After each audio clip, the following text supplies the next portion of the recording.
Traveling to new places should be exciting, but for some tourists it ends in tragedy. Far from home, they face dangers they never expected, mysterious disappearances, brutal crimes, and deaths that leave more questions than answers.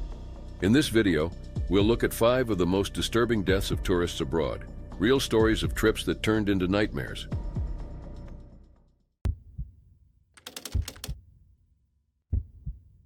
On March 27, 2025, a tragic accident occurred off the coast of Hurghada, Egypt. A tourist submarine, the Sinbad, was carrying 45 passengers from various countries, including Russia, India, Norway, and Sweden, along with 5 Egyptian crew members. The submarine, designed for underwater tours, was supposed to take visitors on a 40-minute dive to explore the Red Sea's coral reefs. But instead of an exciting excursion, the trip turned into a disaster. At around 10 a.m., the Sinbad began its descent. Inside, passengers watched eagerly through large windows, capturing videos of the marine life. However, moments later, chaos erupted. According to survivors, at least 2 hatches had been left open, allowing water to flood the cabin. The crew tried to manage the situation, but the rapid flooding made it impossible. The submarine lost stability and sank toward the seabed. Panic spread as passengers struggled to escape. Some managed to swim out through the open hatches, but others remained trapped as water levels rose. A Russian survivor, Elena Boldareva, later described the terrifying moments when people desperately tried to save themselves. Unfortunately, 6 people, all Russian citizens, did not make it out. Among them was Ravil Valuelin, a 40-year-old anesthetist, and his wife Christina, a children's doctor. Initially, reports stated that Christina had also perished, but in a shocking turn, she was later found alive and reunited with her children. While 39 people were rescued, many were injured. 29 survivors sustained injuries, with 4 in critical condition. Emergency responders rushed them to nearby hospitals, where some required intensive care. The severity of the injuries raised concerns about the submarine's safety protocols. Authorities immediately launched an investigation. Initial findings suggested the Sinbad may have struck a coral reef at around 20 meters deep, causing a hull breach. However, the open hatches indicated possible human error or negligence. Officials are now examining the submarine safety procedures, the crew's training, and whether maintenance standards were properly followed. The Sinbad was operated by Sinbad Submarines, a company known for offering deep-sea excursions.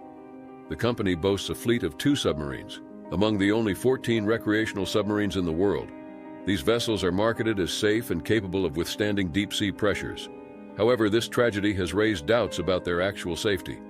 This is not the first maritime accident in the Red Sea. In November 2024, a tourist diving boat sank off Marsa Alam due to high waves. Though no lives were lost in that incident, it underscored the dangers of sea excursions in the region. Hurghada, a major tourist hotspot, depends heavily on visitors drawn to its clear waters and coral reefs. The Sinbad disaster has shaken confidence in these excursions, and Egyptian authorities have pledged to reassess safety regulations for all tourist vessels. Investigators hope their findings will lead to stricter safety measures, preventing future tragedies. For the families of the 6 victims, the loss is devastating.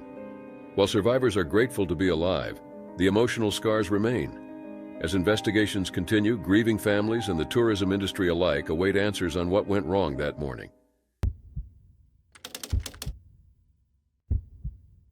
In March 2025, a group of 9 friends from Tlaxcala, Mexico, set out for a trip to Oaxaca's famous beaches. Ranging in age from 19 to 30, they were eager to enjoy a short vacation by the coast. But their getaway soon turned into a nightmare, leading to a tragic end. The travelers were identified as Angie Lizeth, 29, Brenda Marielle, 19, Jacqueline Aile, 23, Nomi Yamaleth, 28, Leslie Noya, 21, Raul Emmanuel, 28, Ruben Antonio, and Rolando Armando. The identity of the 9th person remains unknown. The group had last been seen on February 27th, and when their families lost contact with them the next day, concern grew. Jacqueline Aile's mother took to social media sharing that her daughter had gone missing near Zippolite Beach. Days passed with no word until March 2nd, when authorities made a disturbing discovery. A gray Volkswagen Vento registered in Tlaxcala was found abandoned along the Cuacnopalan-Oaxaca highway, near the Puebla-Oaxaca border. Inside the vehicle, officers uncovered a horrific scene: 9 bodies severely harmed and dismembered. 4 of them were stuffed inside the trunk, while 5 more were beneath a tarp, showing signs of extreme violence. A separate bag at the site contained 8 pairs of hands, with 2 more found in the trunk. The brutal nature of the crime shocked the entire region. Investigators determined that the victims had suffered serious injuries before their deaths. Bullet wounds were found on the bodies, along with other clear signs of violence. Authorities quickly launched an investigation, looking into possible connections to organized crime. It was soon revealed that the group had been invited to Oaxaca by José El Hocha Lavariega, a former mayoral candidate who had since become involved in criminal activities. He had allegedly encouraged them to visit the area and take part in petty theft. However, what they didn't realize was that they were entering territory controlled by a powerful cartel, one that strictly prohibited such crimes in its region. The cartel, which profited from illicit activities in tourist areas, reportedly saw the group's actions as a threat. As a result, they became targets of a ruthless response. The exact circumstances of their capture remain unclear, but authorities believe they were taken and subjected to extreme violence before their remains were left in the abandoned car. Investigators searched for more clues and reviewed surveillance footage from February 24th, which showed the Volkswagen Vento traveling along the Atlixiotl Highway, roughly 90 miles from where it was later found. It is believed that the group was killed shortly after being recorded on camera. Then, in an unexpected turn, José El Hocha Lavariega was also found dead, just days after the bodies were discovered. His body was inside a vehicle, and a note was left beside him that read, "This is what happens to thieves." The message strongly suggested that he had been held responsible for the events leading to the group's deaths. While it's unclear if the same cartel was behind his demise, the circumstances strongly point to a connection. Investigators continue to look into the case, but no arrests have been made yet. The influence of organized crime in the region has made solving the case even more difficult. The tragedy has raised new concerns about safety in areas where criminal groups hold power. Oaxaca is known for its beaches and cultural sites, but incidents like this highlight the dangers that persist beneath the surface. Violence linked to organized crime has been a long-standing issue in Mexico. In 2023 alone, over 30,000 violent deaths were reported, many tied to these groups. Crimes involving extreme brutality have become alarmingly common, serving as warnings of the control these organizations have over various regions. The deaths of these 9 travelers remain a heartbreaking case, leaving their families searching for answers. Many questions still remain. How exactly did the group come to the cartel's attention? Was Lavariega directly involved in their fate? And will those responsible ever face justice? For now, the case remains open, and authorities are working to uncover the full story. As the investigation continues, the tragedy serves as a chilling example of the risks faced in regions controlled by organized crime. It was July 23, 1996, when a German family of 4 set out on what was supposed to be an exciting trip through Death Valley National Park.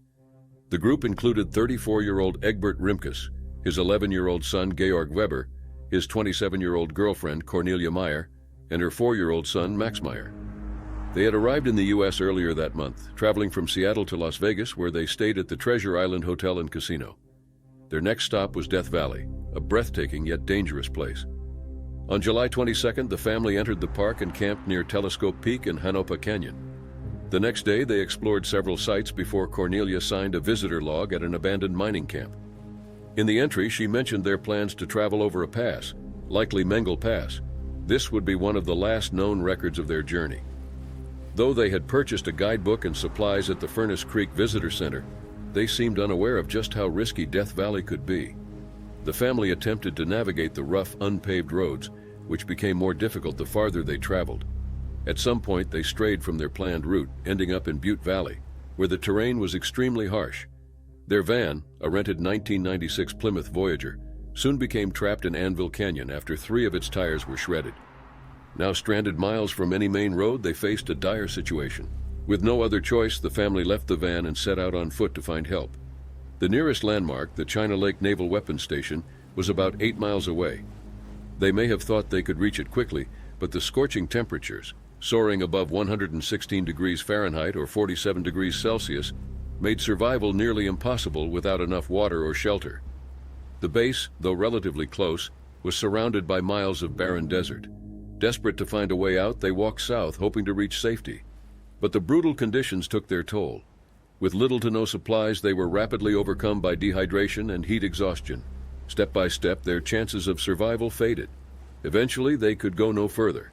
Back in civilization, no one realized they were missing until their rental car was reported overdue. A search began, but Death Valley's vast, rugged landscape made it difficult to find them. Then, on October 21st, 1996, more than 2 months after they disappeared, a park ranger conducting a routine helicopter patrol spotted the abandoned van. It had been driven on flat tires for miles, a clear sign of their desperate attempt to keep moving despite the harsh terrain. Search teams found strange clues inside: a stillbox sleeping bag, a tent, toys, and a pipe with tobacco. A flag labeled Butte Valley Stone Cabin was also discovered, referencing a cabin stocked with food and water. But the family had never made it there. The search continued for 5 days, covering miles of desert, but no further evidence was found except for a single beer bottle under a bush, next to what looked like an imprint of a person sitting in the dirt. Then, with no more leads, the case went cold. For 13 years, no one knew what had happened to the family. But in 2009, Tom Mahood, a volunteer searcher fascinated by the case, decided to investigate on his own. He spent months researching and exploring the remote desert, determined to find answers. In November 2009, after several attempts, Mahood and a friend made a discovery near Anvil Spring Canyon: skeletal remains belonging to 2 adults. A passport and bank ID confirmed one of them was Egbert Rimkus. Nearby, they found Cornelia Meyer's belongings, including a German language journal. The remains of the 2 children were never located, though a child's shoe sole was found in the same area. Mahood believed the family underestimated the dangers of the desert. After becoming stranded, they had no choice but to walk in extreme heat, hoping to reach the military base, but the journey was too much. They collapsed far from their goal, unable to go any further. For over a decade, the fate of the Death Valley Germans remained a mystery. But in the end, it wasn't foul play or some strange disappearance. It was simply a tragic miscalculation in one of the most unforgiving places on Earth. It was January 22, 2019 in Bolivia. Emil Vollenhoven, a 27-year-old physiotherapist from Auckland, New Zealand, was on a long-awaited trip with his girlfriend, Brittany Homan. They had been traveling through South America for 3 months, visiting breathtaking places like Machu Picchu in Peru and Iguazu Falls in Brazil. This was a journey they had dreamed of for years, ever since they met in Dunedin, New Zealand 5 years earlier. But what was meant to be an unforgettable adventure turned into a devastating tragedy. That day, Emil and Brittany joined a guided mountain biking tour on Yungas Road, also known as Death Road. Stretching from La Paz to Coroico, this road is infamous for its steep cliffs and dangerous conditions. Hundreds of people have lost their lives here over the years, but Emil, an experienced athlete and outdoor enthusiast, never expected to be among them. At first, everything went smoothly. The couple rode alongside other tourists, led by guides from gravity-assisted mountain biking. But as they descended into a misty, rain-soaked section of the trail, the path became more difficult. Brittany had already suffered a minor fall and was riding slightly behind Emil. She had no idea that in just moments, everything would change. At around 11:50 a.m., Emil's bike veered off the narrow road. He fell roughly 100 meters down the steep cliff. When he failed to arrive at the next checkpoint, the guides quickly realized something was wrong. They retraced their route and soon discovered where he had fallen. A lead guide rappelled down and found Emil at the bottom of the cliff. Sadly, there were no signs of life. Brittany, unaware of what had happened, was still riding when she received the heartbreaking news. Shocked and overwhelmed, she struggled to process that the person she had planned to spend her life with was suddenly gone. She later shared her grief in a statement describing Emil as her soulmate. "My baby, my soulmate, my everything," she wrote on Instagram. 5 years were not enough, but I will cherish every moment we had. She had been expecting a proposal during their travels, but instead she was left with unimaginable loss. The couple had built a strong, loving relationship. They met while studying in Dunedin and became inseparable. After years of planning and saving, they finally set off on their dream trip in November, visiting Chile, Argentina, and Brazil. Every destination brought them closer, making new memories together. But their journey ended in the worst possible way. Emil had a deep love for children and often spoke about wanting a family. He and Brittany had talked about their future, settling down, buying a house, and starting a new chapter together. Now Brittany was left alone, mourning the future they would never have. As a physiotherapist, Emil was passionate about helping people. He found joy in his work, treating patients and guiding them through recovery. Brittany often admired how dedicated he was to his job, always eager to share stories about his day. The news of his passing devastated not only Brittany, but also his family and friends. He was so selfless and caring, and had such respect and love for his family and mine, Brittany said. "We all miss him so much." Authorities later recovered Emil's body.